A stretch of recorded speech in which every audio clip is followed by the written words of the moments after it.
Marcos, kay mga wag na natin ituloy ito.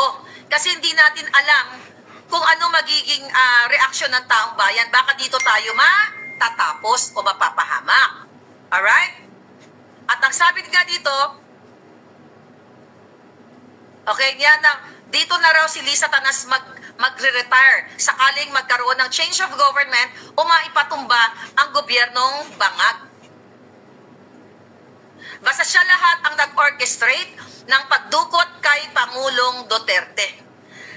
Last minute, tumawag daw to si Martin Romualdez at saka si Lisa Tanas, ay si Bangag Jr. kay Lisa Tanas na wag na nating ituloy ito kasi hindi natin alam yung repercussion nito sa sa mga tao.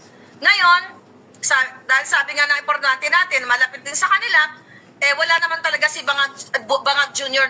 Walang alam, kaya sunod-sunuran si Lisa Tanas. Nung sinabi daw ni Lisa Tanas, ay ni Tampalusos at ni Bangag, wag na nating ituloy ito, nagsisigaw at nagwawala daw si Lisa Tanas na dapat ituloy yan. Dukutin at kidnapin ang Pangulong Duterte o i-extract ang Pangulong Duterte. Okay?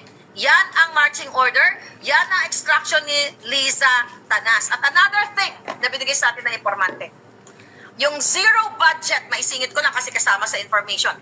Ang nagpa-zero budget na talaga sa PhilHealth ay si Marcos Jr. at si Lisa Tanas. Tandem silang dalawa. Kaya nga mga kababayan, hindi nyo ba nakikita, whether galit kayo sa pagmumukha ko, dahil yung bunganga ko umaabot hanggang Mars, pero isipin nyo ang inyong future.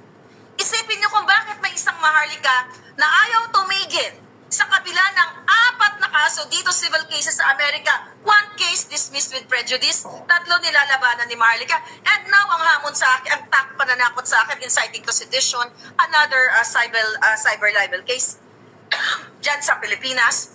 Sabi ko nga, bring it on. Tanga ka na lang siguro kung bakit ang isang Maharlika ay tinatarget.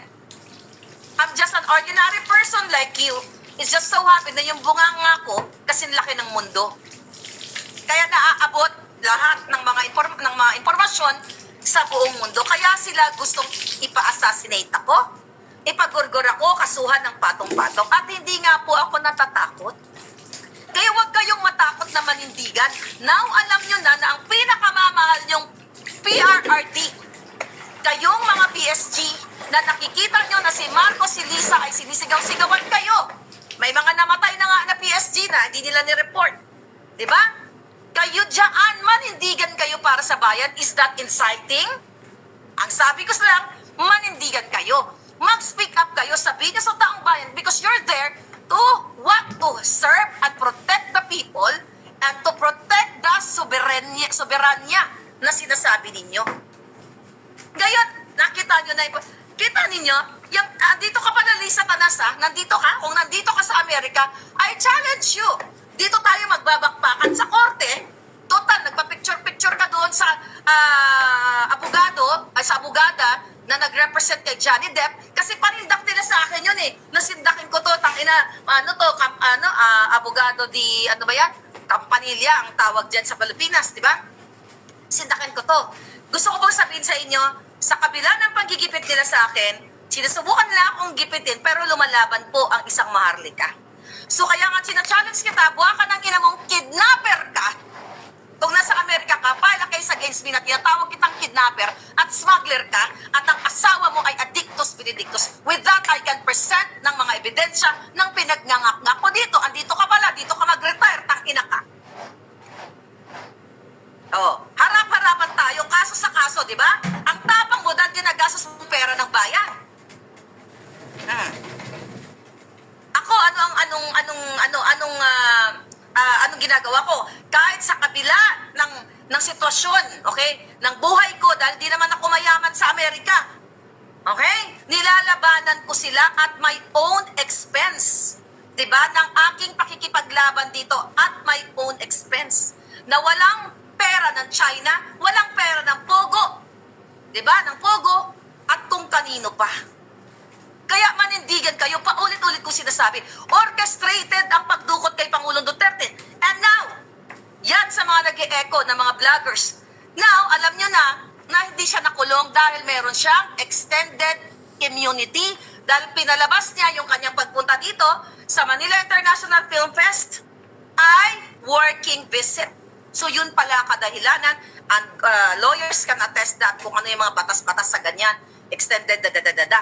So, pero posible na siya nga ay na inquest proceeding ang tawag dyan, di ba? Natanong siya, na-interrogate siya.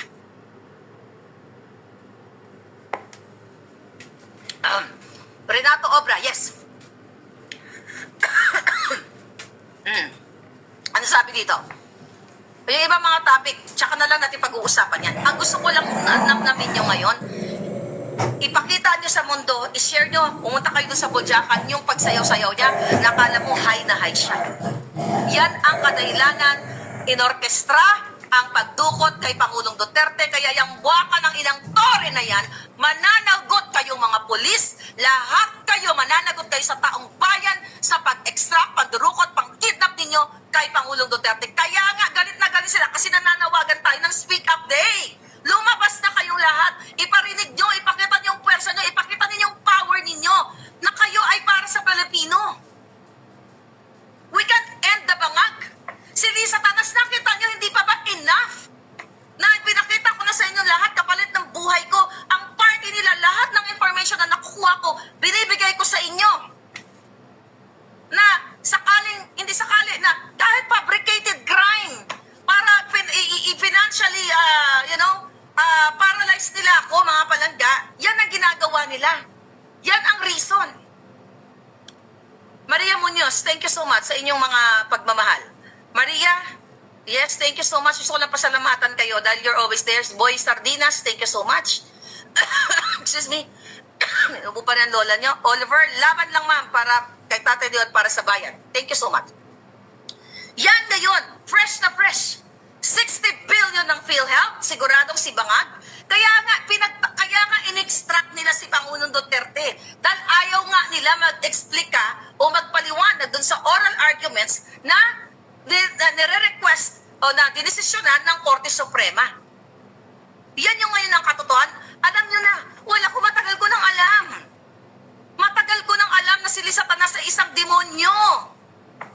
Dahil siya ay during the appointments pa lang, ang kanyang requirements sa mga i-appoint niya ay what? Bago ang isa sa tanong, do you think you can deliver?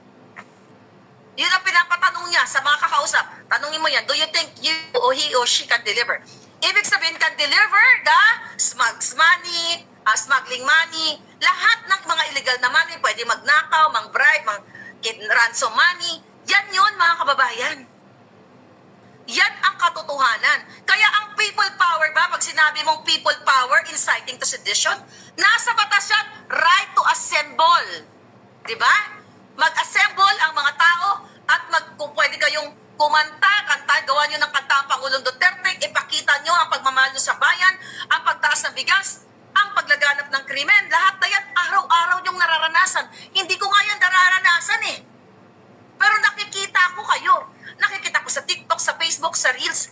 Nakikita ko yung paghihirap ninyo. Pero bakit ayaw niyong manindigan? Bakit si Maharlika? Dapat ka, wala na akong pakialam sa inyo eh. Di ba? Oh.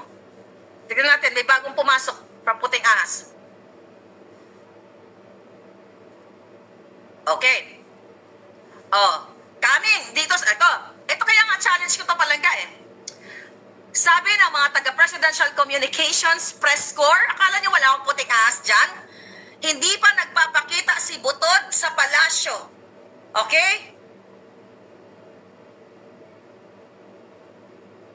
Oh, kahit daw ang mga taga-PCO na mga Presidential Corps o Press Corps people ay hinahanap siya. Kaya ang challenge ko sa buwaka ng ina mo, Lisa Tanas, magpakita ka ng signs na buhay ka pa. Buti nga kung wala ng buhay, di ba? Mas maganda yon. Magpakita kayo. Huwag yung pa-posting sa Facebook. Baka pinag-aralan, baka hinanda na nila yan. Kasi, sige, kunyari mga Girl Scout, magpunta kayo dito sa opisina, picture-picture tayo, ganyan-ganyan. Baka nga mamaya, may mga naka-file yan. Okay, post natin sa March 13, March 15, March 16, March 18. Di ba? Pwede nilang gawin yan dahil magaling siya ganun, parang kunyari nandiyan siya. Para mapatunayan nyo, kayong mga reporter, challenge yun. Nasaan mag-live si Lisa Tanas? Hindi yung mga, yung mga video, mga, mga picture lang. Asaan ka, Lisa Tanas? Marcos resign, sabi ni Rojan Bautista. Tapos ako pa ngayon ang kakasuhan nila. Kaya nga sabi ko, bring it on. Long overdue na yan, kadyutahan ng mga inayupak na yan. Subscribe my YouTube channel. This is Rosalie Sivileros 13.